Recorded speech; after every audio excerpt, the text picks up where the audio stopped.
सांगलीत शेतात भयंकर प्रकार. फक्त रात्री शेतात काम करताना दिसायचा शेतकरी. सांगली जिल्ह्यातील जत तालुक्यात हा प्रकार समोर आला. जत तालुक्याच्या पूर्व भागात त्या शेतीच्या आत काहीतरी वेगळं सुरू असल्याची चर्चा पोलिसांच्या कानावर येत होत्या. मात्र चर्चा आणि प्रत्यक्ष पुरावे यामध्ये मोठा फरक असतो. त्यामुळे केवळ कुणीतरी माहिती दिली म्हणून पोलीस लगेच निष्कर्षापर्यंत पोहोचले नाहीत. मिळालेली माहिती खरी आहे की नाही हे तपासणं महत्त्वाचं होतं. याच काळात स्थानिक गुन्हे अन्वेषण शाखेच्या पथकाला जत तालुक्यातील एका शेताबाबत माहिती मिळाली. माहिती गंभीर होती, पण नेमकं त्या शेतात काय सुरू आहे हे अद्याप स्पष्ट झालेलं नव्हतं. त्यामुळे पोलिसांनी माहितीची पडताळणी करण्याचा निर्णय घेतला. पोलिसांचं पथक त्या दिशेने निघालं. शेताजवळ पोहोचल्यावर बाहेरून पाहता सगळं नेहमीसारखं दिसत होतं. आजूबाजूला शेती, पिकं आणि ग्रामीण भागातील नेहमीचं वातावरण. कुठेही मोठा गोंधळ नव्हता. कुठेही संशयास्पद हालचाल उघडपणे दिसत नव्हती. त्यामुळे पोलिसांनाही आता पुढे नेमकं काय सापडणार याची उत्सुकता होती. ज्या माहितीच्या आधारे पथक तिथे पोहोचलं होतं त्यामध्ये तथ्य आहे का हा पहिला प्रश्न होता. पोलिसांनी शेताच्या परिसराची पाहणी सुरू केली. प्रत्येक हालचालीकडे लक्ष दिलं जाऊ लागलं. शेताच्या आत गेल्यानंतर मात्र वातावरण थोडं वेगळं वाटू लागलं, कारण माहिती देणाऱ्याने सांगितलेल्या गोष्टीचा काहीतरी मागबूज तिथे असल्याचं जाणवू लागलं.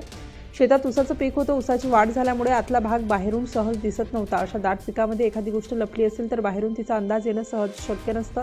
पोलिसांनी शेताच्या आत जाऊन पाहणी सुरू केली. एका भागातून दुसऱ्या भागाकडे पाहणी सुरू होती. सुरुवातीला सगळं नेहमीसारखं दिसत होतं, पण काही अंतर पुढे गेल्यानंतर पोलिसांचं लक्ष ऊसामध्ये असलेल्या काही वेगळ्या झाडांकडे गेलं. ती झाडं नेमकं काय आहेत हा प्रश्न निर्माण झाला, कारण ती नेहमीच्या ऊसाच्या पिकासारखी दिसत नव्हती. पोलिसांनी जवळ जाऊन पाहणी केली आणि संशय अधिक गडद होऊ लागला.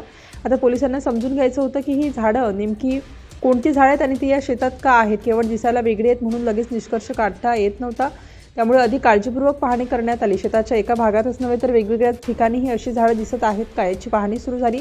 जशी जशी तपासणी पुढे सरकत होती तसतसं पोलिसांच्या चेहऱ्यावरचं गांभीर्य वाढत होतं, कारण सुरुवातीला ज्या गोष्टीचा केवळ संशय होता त्यामागे आता ठोस कारणं असल्याचं दिसू लागलं होतं. मात्र त्या क्षणीही पोलिसांनी घाई केली नाही. संपूर्ण शेताची पाहणी करायचा निर्णय घेतला. शेताच्या आत आणखी पुढे गेल्यानंतर चित्र अधिक स्पष्ट होऊ लागलं.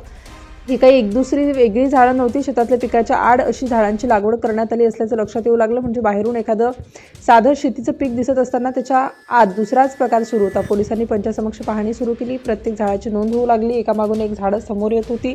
आता पोलिसांना मिळालेली माहिती खोटी नसल्याचं स्पष्ट होऊ लागलं, पण या कारवाईत नेमकं काय सापडलं आहे हे अद्याप बाहेर आलेलं नव्हतं. आणि पुढच्या काही वेळात या शेतातून जे बाहेर येणार होतं त्याची व्याप्ती पोलिसांच्या अपेक्षेपेक्षा मोठी होती. पोलिसांनी शेतात असलेल्या त्या झाडांची पाहणी केली आणि त्यानंतर कारवाईला सुरुवात करण्यात आली. झाडं काढण्यात येऊ लागली. एकामागून एक झाडं बाहेर काढल्या जात होती. कारवाई सुरू असताना शेतातील प्रमाण पाहून पोलिसांनाही परिस्थितीचं गांभीर्य लक्षात येत होतं.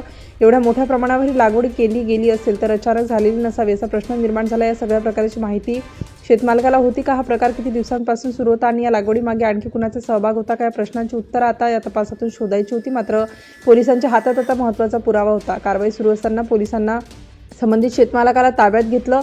त्याच्याकडे आणि शेतातील परिस्थितीबाबत चौकशी सुरू झाली. पोलिसांना आता केवळ शेतातील लागवडीचा तपास करायचा नव्हता, तर या सगळ्या प्रकारामागे आणखी कोण आहे याचा शोध घ्यायचा होता. कारण शेतामध्ये अशी लागवड करून ती पिकवली जात असेल तर यामागे पुढचा काही उद्देश असण्याची शक्यता तपासात विचारात घेतली होती.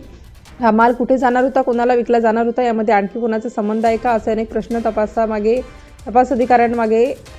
अधिकाऱ्यांसमोर उभे होते.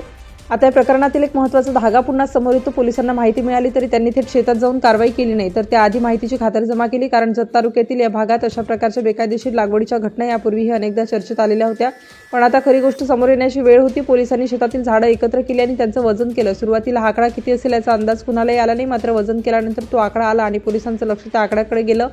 तर ती काही किलोची बाब नव्हती. शेतातून जप्त करण्यात आलेल्या झाडांचं एकत्रित वजन तब्बल 147 किलो नोंदवण्यात आलं. हा ओला गांजा असल्याचं वृत्तामध्ये नमूद करण्यात आलं. 147 किलो वजनाचा हा मुद्देमाल नेमका किती किमतीचा होता हा प्रश्न आता समोर आला. पोलिसांनी त्याचा पंचनामा केला आणि अंदाजे किंमत निश्चित करण्यात आली. शेतात पिकाच्या आड लपवून ठेवलेल्या या बेकायदेशीर लागवडीची किंमत लाखोंमध्ये असल्याचं समोर आलं. म्हणजे त्या शेताकडे बाहेरून पाहता साधं ऊसाचं शेत दिसत होतं, तर त्या शेताच्या आड लाखो रुपयांचा बेकायदेशीर मुद्देमाल तयार करण्यात आला होता.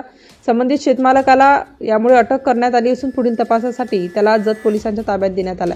ऊसाच्या दाट पिकाचा आडोसा घेऊन गांजाची लागवड करण्यात आली होती. बाहेरून पाहणाऱ्या व्यक्तीला साधं ऊसाचं शेत दिसत होतं, पण शेताच्या आत पोलिसांना वेगळं चित्र दिसलं. त्यामुळे मिळालेल्या माहितीच्या आधारे केलेली ही कारवाई किती महत्त्वाची आहे हे तुम्ही समजू शकता. या घटनेनंतर जत तालुक्यातील गांजा लागवडीचा मुद्दा पुन्हा एकदा चर्चेत आला. 2020च्या काळात जत तालुक्यातील पूर्व आणि सीमावर्ती भागात अशा प्रकारच्या बेकायदेशीर लागवडीबाबत पोलिसांकडून कारवाया करण्यात आल्या होत्या. ऊस, तूर यांसारख्या पिकांच्या आड गांजाची लागवड केली जात असल्याचं वृत्तही त्यावेळी प्रसिद्ध झालं. त्यामुळे ही घटना केवळ एका शेतापुरती मर्यादित नसून त्या काळात त्या भागात पोलिसांसमोर असलेल्या एका गंभीर आव्हानाची ती झलक होती. मात्र या विशिष्ट कारवाईत पोलिसांच्या हाती लागलेला मुद्देमाल आणि त्याची किंमत यामुळे या घटनेने विशेष लक्ष वेधून घेतलं होतं.